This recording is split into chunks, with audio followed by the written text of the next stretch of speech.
Hi, boys and girls. Today is Monday, May 4th. May the 4th. And we are going to read Charlie and the Chocolate Factory by Roald Dahl. And today we are on chapter 4, called The Secret Workers. The next evening, Grandpa Joe went on with his story. You see, Charlie, he said, not so very long ago, there used to be thousands of people working in Mr. Willy Wonka's factory. Then one day, all of a sudden, Mr. Wonka had to ask every single one of them to leave, to go home, never to come back. But why? Asked Charlie. Because of spies. Spies?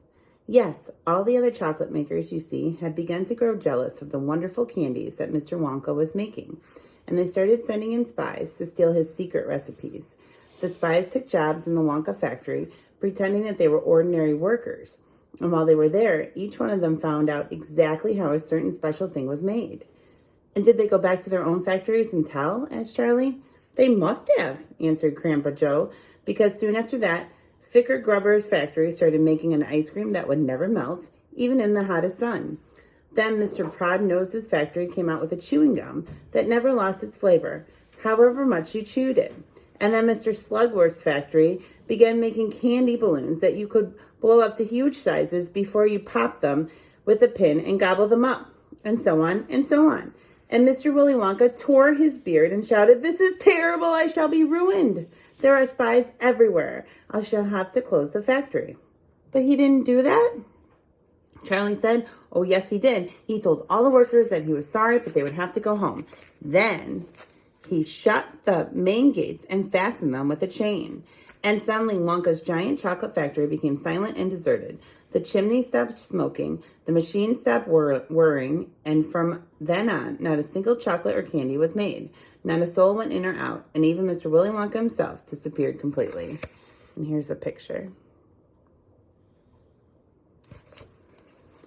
Months and months went by, Grandpa Joe went on, but still the factory remained closed. And everybody said, "Poor Mr. Wonka, he was so nice, and he made such marvelous things. But he's finished now. It's all over." Then something astonishing happened. One day, early in the morning, thin columns of white smoke were seen to be coming out of the tops of the tall chimneys of the factory. People in the town stopped and stared. "What's going on?" they cried. "Somebody's lit the furnaces. Mr. Wonka must be opening up again." They ran to the gates expecting to see them wide open and Mr. Wonka standing there to welcome the workers back. But no, the great iron gates were still locked and chained as securely as ever, and Mr. Wonka was nowhere to be seen. "But the factory is working," the people shouted. "Listen, you can hear the machines. They're all whirring again, and you can smell the smell of melting chocolate in the air." Grandpa Joe leaned forward and laid a long, bony finger on Charlie's knee, and he said softly, "But most mysterious of all, Charlie, were the shadows in the windows of the factory. The people standing on the street outside could see small, dark shadows moving about behind the frosted glass windows." "Shadows of whom?" said Charlie. That's exactly what everybody else wanted to know. "The place is full of workers," the people shouted, "but nobody's gone in. The gates are locked. It's crazy. Nobody ever comes out either." "But there was no question at all," said Grandpa Joe, "but the factory was running, and it's gone on running ever since, for these last 10 years. What's more, the chocolates and candies it's been turning out have been becoming more fantastic and delicious all the time. And of course now, when Mr. Wonka invents some new and wonderful candy, neither Mr. Ficker Grubber, nor Mr. Prodnose, nor Mr. Slugworth, nor anybody else is able to copy it. No spies can go into the factory to find out how it's made." "But Grandpa, who?" cried Charlie. "Who is Mr. Wonka using to do all the work in the factory?" "Nobody knows, Charlie." "But that's absurd." "Hasn't somebody asked Mr. Wonka?" "Nobody sees him anymore. He never comes out. The only thing that comes out of the place are chocolates and candies. They come out through a special trapdoor in the wall, all packed in an address, and they all picked up every day by post office trucks."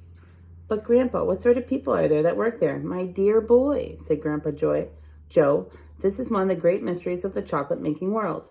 We know only one thing about them. They're very small. The faint shadows that sometimes appear behind the windows, especially late at night when the lights are on, are those of tiny people. People no taller than my knee." "There aren't any such people," Charlie said. Just then Mr. Bucket, Charlie's father, came into the room. He was home from the toothpaste factory, and he was waving an evening newspaper rather excitedly. "Have you heard the news?" he cried. He held up the paper so that they could see the huge headline.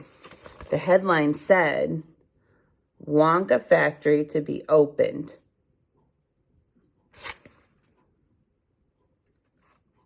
At last to lucky few." So tomorrow we will read chapter 5, called The Golden Ticket.